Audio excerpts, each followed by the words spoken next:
اللہ تعالیٰ کی رحمت ایک خاص ہے، ایک عام ہے. اس کی عام رحمت سب کے لیے ہے، تمام انسانوں کے لیے، تمام حیوانوں کے لیے، تمام مخلوقات کے لیے. لیکن اس کی خاص رحمت صرف ان کے لیے ہے جو اس پر ایمان لاتے ہیں، جو اس کے اطاعت گزار ہیں، اس کے فرما بردار ہیں. تو آج ہم انشاءاللہ یہ دیکھیں گے کہ اللہ سبحانہ تعالیٰ کے خاص بندے جو اللہ تعالیٰ کی اطاعت میں وقت گزارتے ہیں، اللہ کو راضی کرنے کی کوشش کرتے ہیں، اللہ سبحانہ تعالیٰ ان پر کس طرح اپنی رحمت نچھاور کرتا ہے. اللہ سبحانہ تعالیٰ کا یہ نام قرآن مجید میں متعدد بار استعمال ہوا ہے. بسم اللہ میں تو خیر الرحمن کے ساتھ ہر جگہ ہی آتا ہے، بسم اللہ الرحمن الرحیم. لیکن اللہ پاک کے کچھ اور نام بھی ایسے ہیں جن کے ساتھ الرحیم کا لفظ آتا ہے. مثلاً التواب، بہت زیادہ توبہ قبول کرنے والا. الغفور، بہت زیادہ بخشش فرمانے والا. الرؤوف، بہت زیادہ شفقت کرنے والا. الودود، بہت زیادہ محبت کرنے والا. اور العزیز، بہت زبردست، غالب. تو اللہ سبحانہ تعالیٰ اپنے بندوں کے لیے اور خصوصاً ان بندوں کے لیے جو مومن ہیں، جو اللہ تعالیٰ کے اطاعت گزار ہیں، ان کے ساتھ خصوصی رحمت فرماتا ہے. سنت میں بھی نبی صلی اللہ علیہ وسلم نے اللہ سبحانہ تعالیٰ کے اس نام کا ذکر فرمایا ہے. حضرت ابو بکر کہتے ہیں کہ میں نے رسول اللہ صلی اللہ علیہ وسلم سے کہا، مجھے کوئی ایسی دعا سکھا دیجئے جو میں ہر نماز میں مانگا کروں. آپ نے فرمایا، کہو اللہم انی ظلمت نفسی ظلما کثیرا ولا یغفر الذنوب الا انت فاغفر لی مغفرۃ من عندک وارحمنی انک انت الغفور الرحیم. اے اللہ، میں نے اپنی جان پر بڑا ظلم کیا ہے اور تیرے علاوہ کوئی بھی گناہوں کو معاف نہیں کر سکتا، اس لیے خاص اپنے فضل سے میرے گناہوں کو معاف فرما دے اور مجھ پر رحم فرما. بے شک تو بڑا بخشنے والا، بہت زیادہ رحم کرنے والا ہے. ابن عمر کہتے ہیں کہ ہم آپ صلی اللہ علیہ وسلم کی صرف ایک مجلس میں 100 بار یہ دعا شمار کیا کرتے تھے جو آپ پڑھا کرتے تھے، رب اغفر لی وتب علی انک انت التواب الرحیم. اے میرے رب، تو مجھے بخش دے اور مجھ پر مہربانی فرما، بے شک تو بہت زیادہ توبہ قبول کرنے والا، بار بار رحم فرمانے والا ہے. پھر اسی طرح اللہ سبحانہ تعالیٰ اہل ایمان کے ساتھ اپنی یہ رحمت اور شفقت اور مہربانی صرف آخرت میں ہی نہیں کرے گا، بلکہ دنیا میں بھی اس کی رحمت اور شفقت اپنے بندوں پر نظر آتی ہے. بہت سے جگہوں پر ہم دیکھتے ہیں کہ اللہ سبحانہ تعالیٰ کا یہ وعدہ ہے کہ اگر تم اللہ کی اطاعت کرو گے، تقوی اختیار کرو گے، تو اللہ تعالیٰ تم پر اپنی رحمت فرمائے گا. سورۃ الحدید میں اللہ تعالیٰ فرماتے ہیں، یا ایھا الذین آمنوا اتقوا اللہ، اے لوگو جو ایمان لائے ہو اللہ سے ڈرو. وآمنوا برسولہ، اور اس کے رسول پر ایمان لے آؤ. یؤتکم کفلین من رحمتہ، وہ اپنی رحمت سے دوہرا حصہ تمہیں دے گا. یعنی تم اگر اللہ کا تقوی اختیار کرو گے اور رسول پر ایمان رکھو گے تو دگنی رحمت پاؤ گے. وَيَجْعَلْ لَكُمْ نُورًا تَمْشُونَ بِهِ، اور تمہیں ایسا نور عطا فرمائے گا جس کے ذریعے تم چلتے رہو گے. وَيَغْفِرْ لَكُمْ، اور تمہارے گناہوں کو بخش دے گا. وَاللَّهُ غَفُورٌ رَحِيمٌ، اور اللہ تعالیٰ بخشش فرمانے والا مہربان ہے. نوح علیہ السلام اور ایمان والوں کے لیے اللہ سبحانہ تعالیٰ نے کس طرح اپنی یہ رحمت ظاہر فرمائی. جو لوگ ان کے ساتھ کشتی پر سوار تھے ان کے لیے کہا گیا، وَقَالَ ارْكَبُوا فِيهَا بِسْمِ اللَّهِ مَجْرَاهَا وَمُرْسَاهَا إِنَّ رَبِّي لَغَفُورٌ رَحِيمٌ، اور اس نے کہا کہ اس میں سوار ہو جاؤ، اللہ کے نام کے ساتھ ہے اس کا چلنا اور اس کا ٹھہرنا، بے شک میرا رب یقیناً بے حد بخشنے والا اور نہایت رحم کرنے والا ہے. یعنی اس کی یہ رحمت کن پر ہوئی؟ ان پر جو ایمان لا کر نوح علیہ السلام کے ساتھ اس کشتی میں سوار ہو گئے. اگرچہ ہر طرف پانی ہی پانی تھا اور کشتی ہچکولے کھا رہی تھی، لیکن نوح علیہ السلام نے ان کو اشور کرایا کہ اللہ سبحانہ تعالیٰ بہت مہربان ہے جس نے تمہیں اس عذاب سے نجات دی ہے، وہ آئندہ بھی تم پر اپنی رحمت فرمائے گا. پھر اسی طرح اہل جنت کے لیے اللہ سبحانہ تعالیٰ فرماتے ہیں، لہم فیہا فاکہۃ ولہم ما یدعون سلام قولا من رب الرحیم. ان کے لیے اس جنت میں بہت پھل ہیں اور ان کے لیے اس میں وہ سب کچھ ہے جو وہ طلب کریں گے، یعنی جو بھی ان کی ساری خواہشات ہیں وہ وہاں پر پوری کر دی جائیں گی.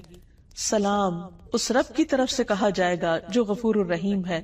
تو اس سے بھی یہ پتہ چلتا ہے کہ جنت جو اللہ تعالیٰ کی رحمت ہے وہ ان لوگوں کے لیے خاص ہے جو اس پر ایمان رکھتے ہیں. دنیا میں بھی اللہ سبحانہ تعالیٰ نے جو احکامات ہمیں دیے ہیں بعض اوقات ہمیں بظاہر مشکل نظر آتے ہیں، لیکن وہ بھی دراصل اللہ سبحانہ تعالیٰ کی رحمت ہی کا نتیجہ ہے۔ قرآن مجید میں آتا ہے یا ایھا الذین آمنوا لیستأذنکم الذین ملکت ایمانکم والذین لم یبلغوا الحلم منکم 3 مرات من قبل صلاة الفجر وحین تضعون ثیابکم من الظہیرۃ ومن بعد صلاة العشاء 3 عورات لکم لیس علیکم ولا علیہم جناح بعدہن طوافون علیکم۔ اے ایمان والو، چاہیے کہ تمہارے لونڈی غلام اور تمہارے نابالغ بچے 3 اوقات میں تم سے اجازت لیں، نماز فجر سے پہلے اور دوپہر کو جب تم اپنے کپڑے اتارتے ہو یعنی آرام کے لیے، قیلولہ کے لیے، اور نماز عشاء کے بعد۔ یہ 3 اوقات تمہارے پردے کے ہیں، ان کے علاوہ تم پر اور ان پر کوئی حرج نہیں، یہ تمہارے پاس آنے جانے والے ہیں۔ یہ گھریلو زندگی کے اندر کے احکامات ہیں جو اللہ سبحانہ تعالیٰ نے دیے ہیں۔ اس میں بظاہر ایک رکاوٹ نظر آتی ہے، لیکن ابن عباس کہتے ہیں بلا شبہ اللہ عز و جل حلیم ہے اور مومنوں پر بہت رحم فرمانے والا ہے، اور وہ پردے کو پسند کرتا ہے، کیونکہ اس دور میں گھروں میں باقاعدہ دروازے نہیں ہوتے تھے اور پردے اور کپڑے کے پردے وغیرہ ہوتے تھے، تو بعض اوقات کوئی خادم آتا، بچہ یا کوئی بچی آ جاتی اور مرد اپنی بیوی کے ساتھ ہوتا، تو اللہ تعالیٰ نے انہیں پردے کے ان اوقات میں اجازت لینے کا حکم دیا۔ تو اللہ تعالیٰ کا یہ حکم مومنوں کے لیے اس کی رحمت کا باعث تھا، یعنی رحمت کی وجہ سے اس نے عطا کیا۔ پھر اسی طرح ہم دیکھتے ہیں کہ مختلف اوقات میں اللہ تعالیٰ اپنے نیک بندوں کی جس طرح دعائیں سنتے ہیں اور جس طرح ان کی فریادیں سن کر ان پر رحم فرماتے ہیں، اس کا ذکر بھی قرآن مجید میں ملتا ہے۔ زکریا علیہ السلام زندگی کے ایک بڑے حصے کو گزار چکے تھے، انتہائی بڑھاپے کی عمر میں پہنچ چکے تھے، لیکن اپنے رب کی رحمت سے کبھی مایوس نہیں ہوئے۔ وہ کہتے ہیں لم اکن بدعائک رب شقیا، اللہ تجھ سے دعا مانگ کر تو میں کبھی بدبخت رہا ہی نہیں، میری دعا تو ہمیشہ سنی گئی، میں کیسے تجھ سے مایوس ہو سکتا ہوں۔ اسی لیے سورۃ مریم میں آتا ہے ذکر رحمت ربک عبدہ زکریا اذ نادى ربه نداء خفيا قال رب انی وهن العظم منی واشتعل الرأس شیبا ولم اکن بدعائک رب شقیا۔ رب کی اپنے بندے زکریا پر رحمت کا ذکر ہے، جب اس نے اپنے پروردگار کو چپ کے پکارا اور کہا اے میرے رب، یقیناً میں ہوں کہ میری ہڈیاں کمزور ہو گئیں اور سر بڑھاپے سے شعلے مارنے لگا، یعنی بالکل سفید ہو چکا ہے، اور اے میرے رب میں تجھے پکارنے میں کبھی بھی محروم نہیں ہوا، یعنی تو نے ہمیشہ مجھ پر رحمت کی۔ اور واقعی جب انہوں نے رب کی رحمت کو پکارا تو اللہ سبحانہ وتعالیٰ نے اس بڑھاپے میں، جبکہ وہ خود بھی بوڑھے تھے اور ان کی بیوی بھی بانجھ ہو چکی تھی، ان کی دعا سنی اور انہیں یحییٰ علیہ السلام جیسی اولاد دی، جس کا نام بھی اللہ سبحانہ وتعالیٰ نے خود رکھا۔ پھر اسی طرح بعض اوقات اہل ایمان پر دنیا میں امتحان آتے ہیں، آزمائشیں آتی ہیں، تو لوگ عموماً یہ کہتے ہیں کہ پھر رب کی رحمت تو نہ ہوئی، لیکن حقیقت یہ ہے کہ بعض امتحان اور بعض مشکلات بھی انسان کے لیے رحمت ہوتے ہیں۔ اللہ سبحانہ وتعالیٰ قرآن مجید میں فرماتے ان مع العسر یسرا فإن مع العسر یسرا، بے شک تنگی کے ساتھ آسانی، بس یقیناً تنگی کے ساتھ آسانی بھی ہے۔ یعنی اگر کبھی ایمان کے باوجود، نیک کام کرنے کے باوجود، دعاؤں کے باوجود حالات مشکل ہو، زندگی میں تکلیف ہو، پریشانی ہو، تو بھی کبھی یہ نہیں سوچنا چاہیے کہ ہمارا رب ہم سے ناراض ہے یا وہ دعا نہیں سنتا یا اس سے کسی بھی قسم کا ایسا کوئی گلہ شکوہ نہ ہو، کیونکہ کسی بھی چیز میں تاخیر یہ بھی اللہ کے اذن سے ہوتی۔ اللہ ہر حال میں اپنے بندوں پر مہربان ہے، ہم نہیں جانتے، ہم تو ظاہری چیزوں کو دیکھ کر فیصلے کرتے ہیں، لیکن وہ مہربان رب جانتا ہے کہ مجھے اپنے بندے کو کس وقت کس نعمت سے نوازنا ہے، کون سی نعمت اسے کب ملے گی تو وہ حقیقت میں شکر گزار ہوگا، اور کون سی نعمت اس کے اندر فرما برداری کی بجائے نافرمانی بھی لا سکتی ہے۔ اس لیے وہ اپنے بندے کو کچھ چیزوں سے روک کر رکھتا ہے، اور اس روکنے میں ہی بندے کے لیے فائدہ اور بھلائی ہوتی ہے۔ اصل بات یہ ہے کہ انسان اپنے رب پر اعتماد کرتے ہوئے، اس کے فیصلوں پر یقین کرتے ہوئے اور اس کی رحمت کو محسوس کرتے ہوئے اس پر پورا ٹرسٹ رکھے اور اس کے فیصلوں کو دل سے قبول کر لے، کیونکہ اس کے یہ فیصلے بھی رحمت پر ہی مبنی ہے۔ نبی صلی اللہ علیہ وسلم کی اہلیہ حضرت عائشہ کہتی ہے میں نے رسول اللہ صلی اللہ علیہ وسلم سے طاعون کے بارے میں پوچھا، پلیگ بیماری ہے۔ آپ نے فرمائی ایک عذاب ہے، اللہ تعالیٰ جس پر چاہتا ہے بھیجتا ہے، لیکن بعض اوقات اس بیماری کا شکار مسلمان بھی ہو جاتے ہیں. تو پھر کیا وہ لوگ جو ایمان کی حالت میں ہیں یا وہ لوگ جو اچھے کام کر رہے ہیں، اگر وہ اس بیماری کا شکار ہو جائے تو کیا ان پر بھی عذاب آ گیا؟ نہیں. فرمایا بے شک اللہ نے اس کو مومنوں کے لیے باعث رحمت بنایا ہے. وہ کس طرح؟ وہ اس طرح کہ اگر کوئی طاعون کی بیماری میں فوت ہو جاتا ہے تو وہ شہادت کا مرتبہ پاتا ہے، اور شہید کا درجہ اور رتبہ تو سب کو معلوم ہے. ایک اور روایت میں آتا ہے رسول اللہ صلی اللہ علیہ وسلم نے فرمایا جب زمین میں برائی عام ہو جائے گی تو اللہ تعالیٰ اہل زمین پر اپنا عذاب نازل فرما دے گا. اگر ان میں نیک لوگ ہوئے تو جو لوگوں کو پہنچا وہ ان کو بھی پہنچے گا، کیونکہ بعض اوقات ایسی چیزیں آ جاتی ہیں، کوئی طوفان آ جاتے ہیں، آندھی آ جاتی ہے، زلزلے آ جاتے ہیں، اس میں نیک و بد سبھی پس جاتے ہیں. تو ایسی صورت میں اگر وہ کسی قوم پر عذاب بھی ہو تو اس کے اندر پائے جانے والے اہل ایمان کے لیے وہ چیز بھی رحمت بن جاتی ہے. فرمایا پھر وہ اللہ کی رحمت کی طرف لوٹ آئیں گے، یعنی وہ اللہ سے اس حال میں جا ملیں گے کہ اللہ تعالیٰ ان سے راضی ہوگا اور وہ آخرت میں اللہ کی رحمت کو پالیں گے. کیونکہ مومن کو اس دنیا میں کوئی بھی تکلیف جو آتی، کوئی بھی پریشانی جو آتی، حتیٰ کہ اگر اس کو صرف ایک کانٹا بھی چبھ جاتا ہے، کوئی کانٹے کی پرک بھی ہو جاتی، تو اس پر بھی اس کے گناہ معاف ہوتے ہیں، اس پر بھی وہ اللہ سبحانہ و تعالیٰ کا قرب حاصل کرتا ہے.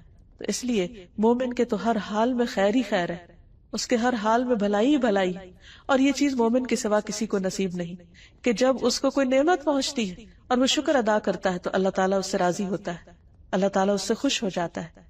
اور اگر اسے کوئی تکلیف آتی ہے اور اس پر وہ صبر کرتا ہے تو اللہ سبحانہ و تعالیٰ کی رضا پاتا ہے، اور صبر پر اس کو بے حد و حساب اجر ملتا ہے.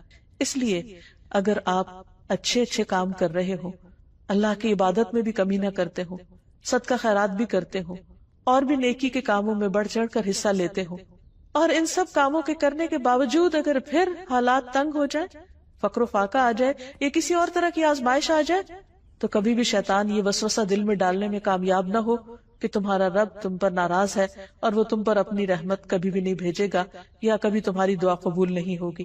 نہیں، بندہ مومن کے لیے اس دنیا میں ہر چیز رحمت ہی رحمت ہے، کبھی اچھی شکل میں اور کبھی تکلیف دہ شکل میں، کیونکہ بعض تکلیفیں انسان کو اللہ سبحانہ وتعالیٰ سے اور زیادہ قریب کر دیتی. ایک روایت سے یہ پتہ چلتا ہے کہ بندے کے لیے اللہ سبحانہ وتعالیٰ نے ایک خاص مقام اور درجہ رکھا ہوتا ہے اپنے ہاں.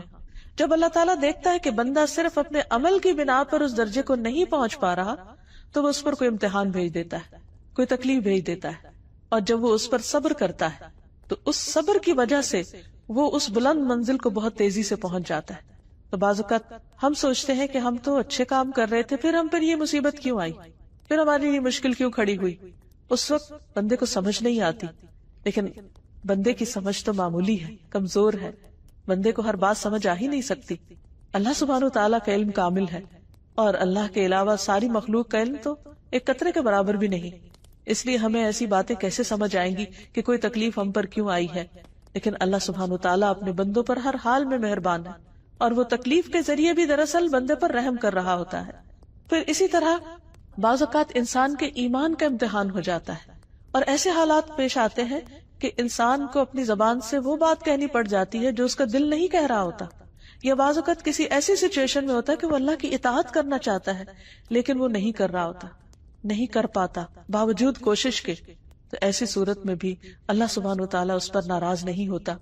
مثلا اسلام سے پہلے دور جاہلیت میں مدینہ میں بعض لوگ لونڈیوں سے کوہبہ گری کا کام کرواتے تھے، یعنی پروسٹیٹیوشن عام تھی. اسلام نے اس کو روکنے کی پوری کوشش کی اور اس کو حرام قرار دیا، اور بہت سے لوگوں کو اس عذاب سے نجات بھی دلائی. اس کے باوجود بعض لوگ جو مسلمان نہیں تھے وہ اس غلط کام میں ملوث تھے.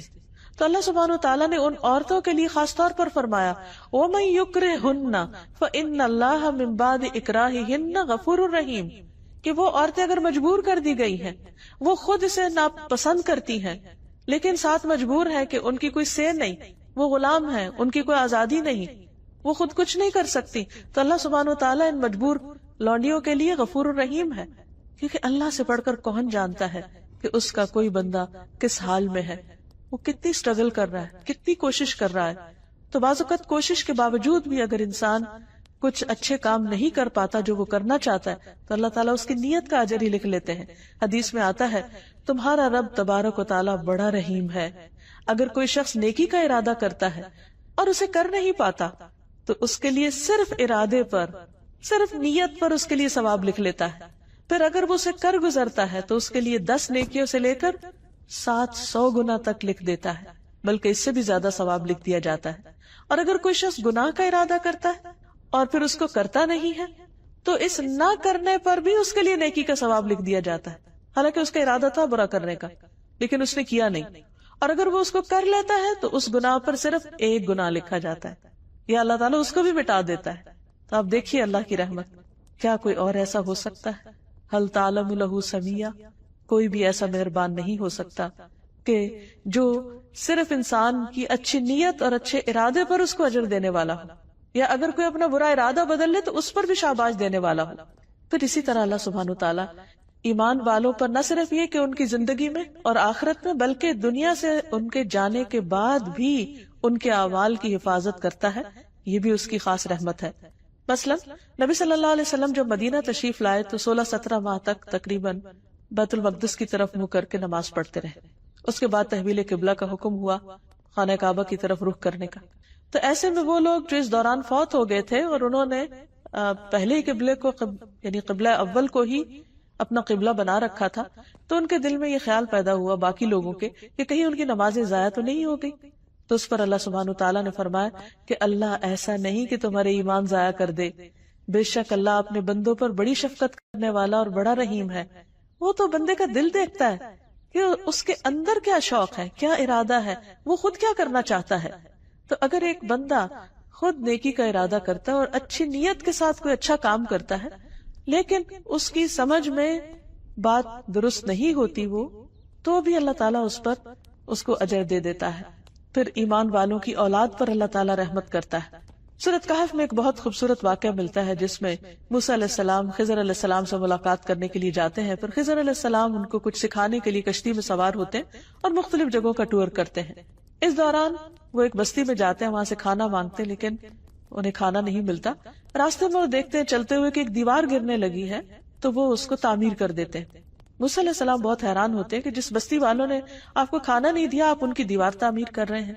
تو اس پر بعد میں جب انہوں نے اس کی وجہ بتائی فرمایا کہ وَأَمَّا الْجِدَارُ فَكَانَ لِغُلَامَيْنِ يَتِيمَيْنِ فِي الْمَدِينَةِ وَكَانَ تَحْتَهُ كَنْزٌ لَهُمَا وَكَانَ أَبُوهُمَا صَالِحًا فَأَرَادَ رَبُّكَ أَن يَبْلُغَا أَشُدَّهُمَا وَيَسْتَخْرِجَا كَنْزَهُمَا رَحْمَةً مِّن رَّبِّكَ. اور رہی دیوار تو وہ شہر میں 2 یتیم لڑکوں کی تھی اور اس کے نیچے ان دونوں کے لیے ایک خزانہ دفن تھا جو ان کا باپ ان کے لیے چھوڑ گیا تھا. اور ان کا باپ نیک آدمی تھا، وہ نیک آدمی دنیا سے چلا گیا، بچے چھوٹے ہیں، کوئی ان کی حفاظت کرنے والا نہیں. ان کے مال و متاع کی حفاظت اللہ سبحانہ وتعالی خضر علیہ السلام کو بھیج کے کر رہے ہیں اور اس پر دیوار بنوا رہے ہیں.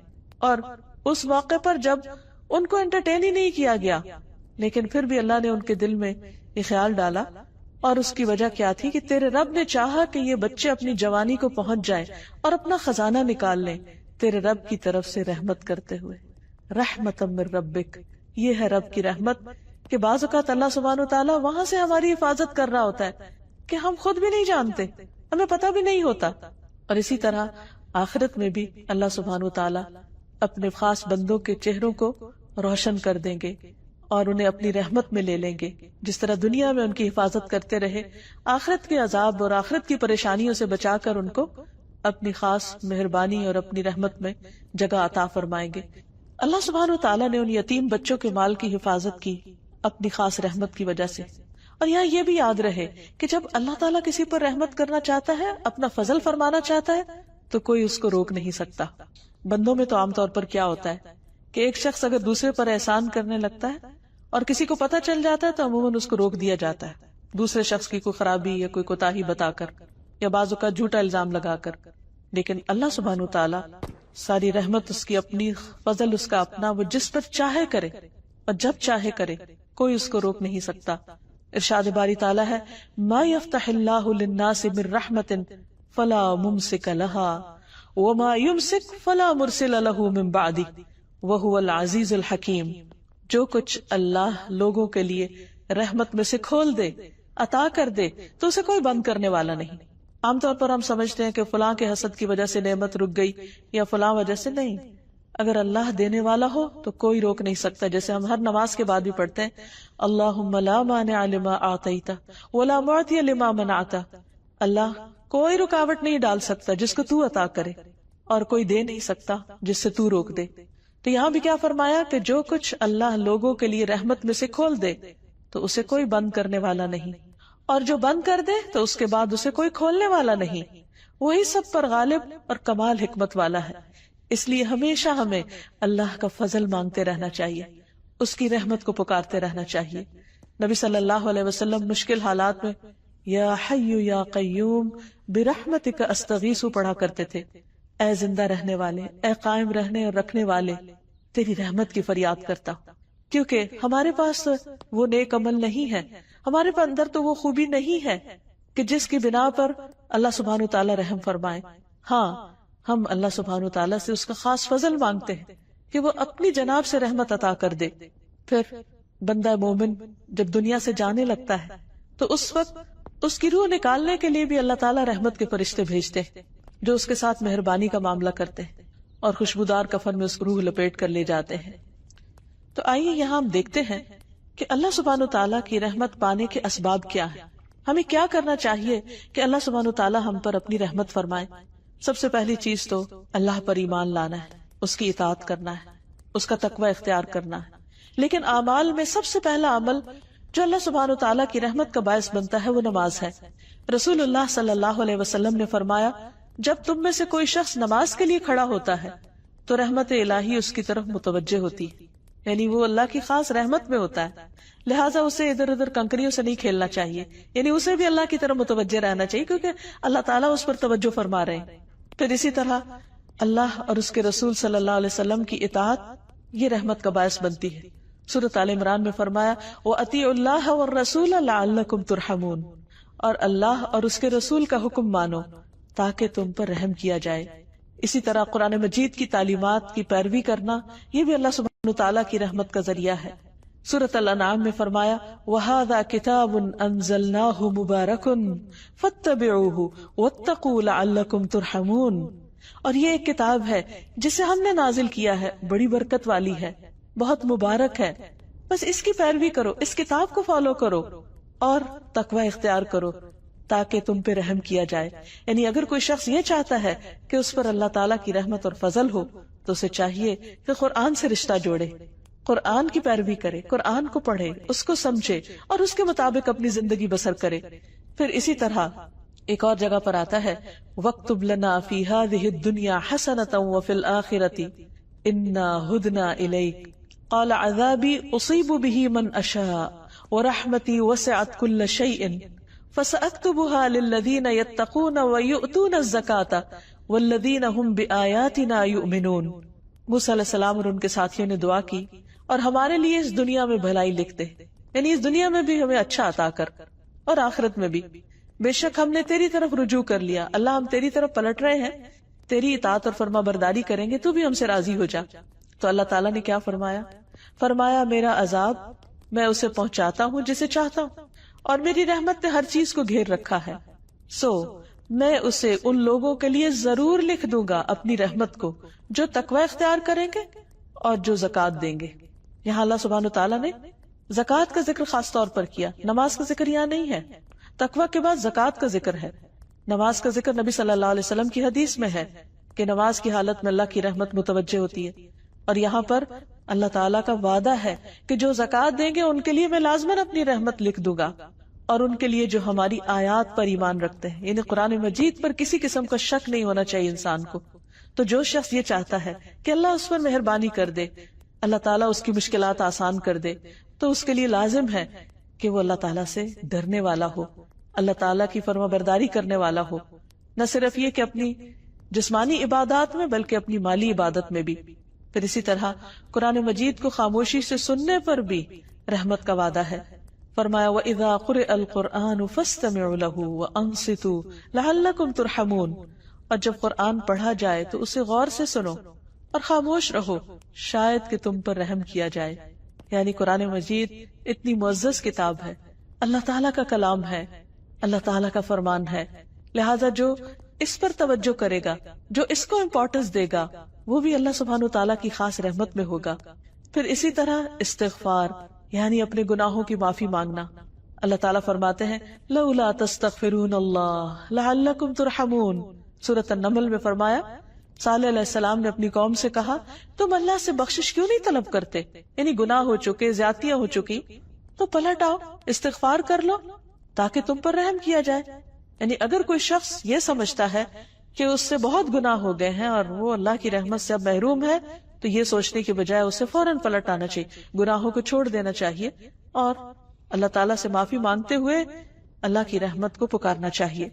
ایک اور جگہ پر آتا ہے سورۃ النساء میں وَمَن يَعْمَلْ سُوءًا أَوْ يَظْلِمْ نَفْسَهُ ثُمَّ يَسْتَغْفِرِ اللَّهَ يَجِدِ اللَّهَ غَفُورًا رَحِيمًا، اور جو بھی کوئی برا کام کرے یا اپنی جان پر ظلم کرے پھر اللہ سے بخشش مانگے، وہ اللہ کو بے حد بخشنے والا نہایت رحیم پائے گا۔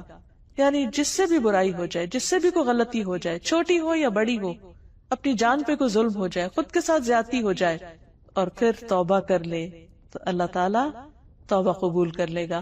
جیسے آدم علیہ السلام نے جب وہ بھول کر اس درخت کا پھل کھا بیٹھے اور ان سے جنت کے لباس اتروا لیے گئے، تو اللہ سبحانہ تعالیٰ سے جب انہوں نے معافی مانگنا چاہی تو اللہ تعالیٰ نے رحمت فرماتے ہوئے خود ان کو کلمات سکھا دیے کہ کن الفاظ میں تم مجھ سے دعا کرو تو میں تمہاری دعا قبول کروں گا۔ تو انہوں نے کیا کہا، ربنا ظلمنا انفسنا وان لم تغفر لنا وترحمنا لنکونن من الخاسرین، اے ہمارے رب ہم نے اپنی جانوں پر ظلم کیا، اگر تو نے ہمیں بخشا نہیں اور تو نے ہم پر رحم نہیں کیا تو ہم ضرور نقصان اٹھا جائیں گے۔ تو اللہ سبحانہ تعالیٰ نے ان کو بخش دیا۔ تو یہی سبق ہمارے لیے، آدم کی اولاد کے لیے بھی یہی راہ ہے کہ گناہ ہو جائے تو فوراً پلٹ آؤ، اللہ سے معافی مانگ لو، اور اللہ تعالیٰ التواب الرحیم ہے۔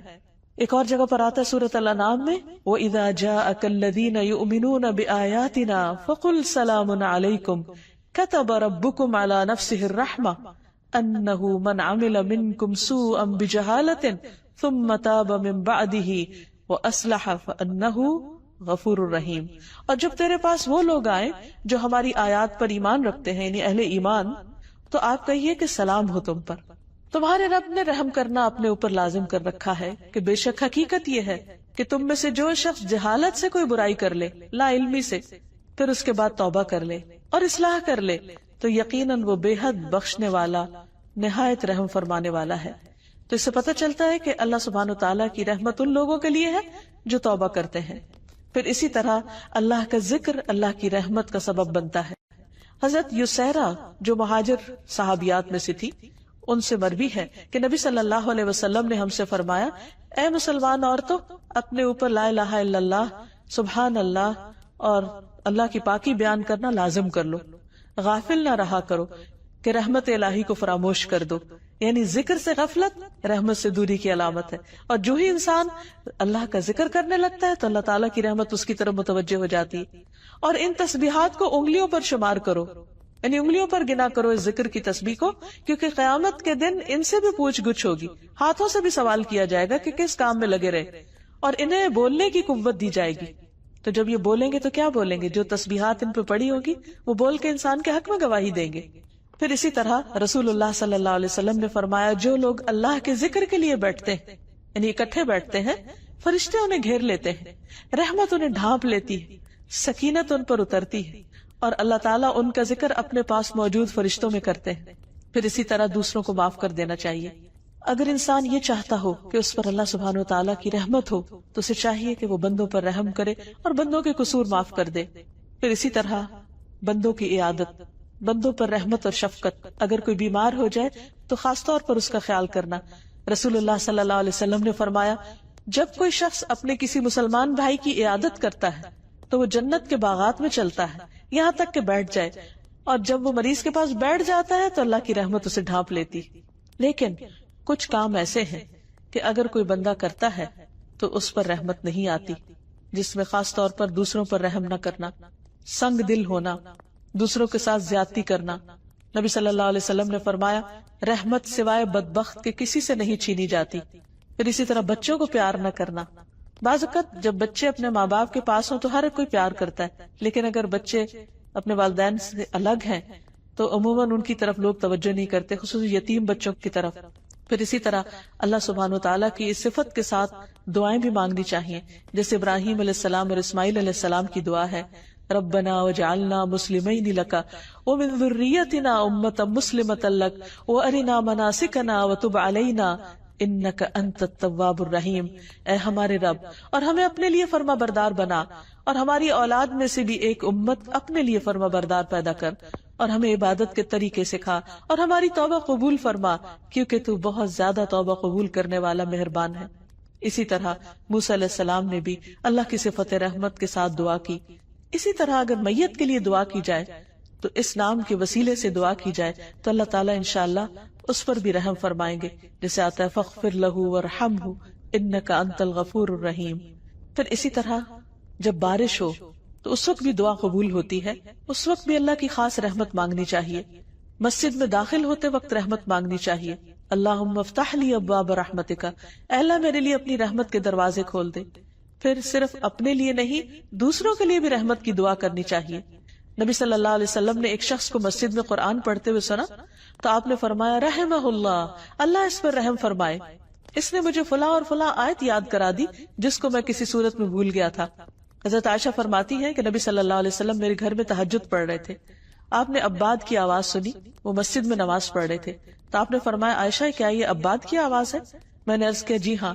آپ نے فرمایا اللہم ارحم عبادن، اے اللہ عباد پر رحم فرما، یعنی جب کسی بندے کو اچھا کام کرتے ہوئے دیکھے تو اس کے لیے دعا کرے۔ اب سوال یہ پیدا ہوتا ہے کہ اللہ سبحانہ وتعالیٰ تو الرحیم ہے ہی، اس صفت کو جاننے کے بعد ہم پر کیا لازم ہوتا ہے، ہمیں کیا کرنا چاہیے؟ تو پہلی چیز یہ کہ ہمیں اللہ سبحانہ وتعالیٰ کی رحمت کو مختلف چیزوں کے اندر محسوس کرنا چاہیے، ہمیں اللہ کی رحمت سے مایوس نہیں ہونا چاہیے، ہمیں دوسرے بندوں کے لیے مہربان ہو جانا چاہیے، سنگ دلی، شقاوت اور بدبختی کی بجائے دلوں کی رحمت اور شفقت اور محبت سے اللہ سبحانہ وتعالیٰ کے سامنے حاضر ہونا چاہیے، سب لوگوں کے لیے رحیم ہونا چاہیے۔ نبی صلی اللہ علیہ وسلم نے فرمایا یہ نہیں کہ صرف اپنے دوست کے حق میں رحم دل بن جاؤ، بلکہ تمام لوگوں پر رحم کرنا ہوگا۔ نبی صلی اللہ علیہ وسلم نے خود کو فرمایا کہ انا نبی الرحمہ، میں نبی رحمت ہوں۔ اللہ تعالیٰ آپ کے بارے میں فرماتے وما ارسلناک الا رحمۃ للعالمین، ہم نے آپ کو جہان والوں کے لیے رحمت بنا کر بھیجا۔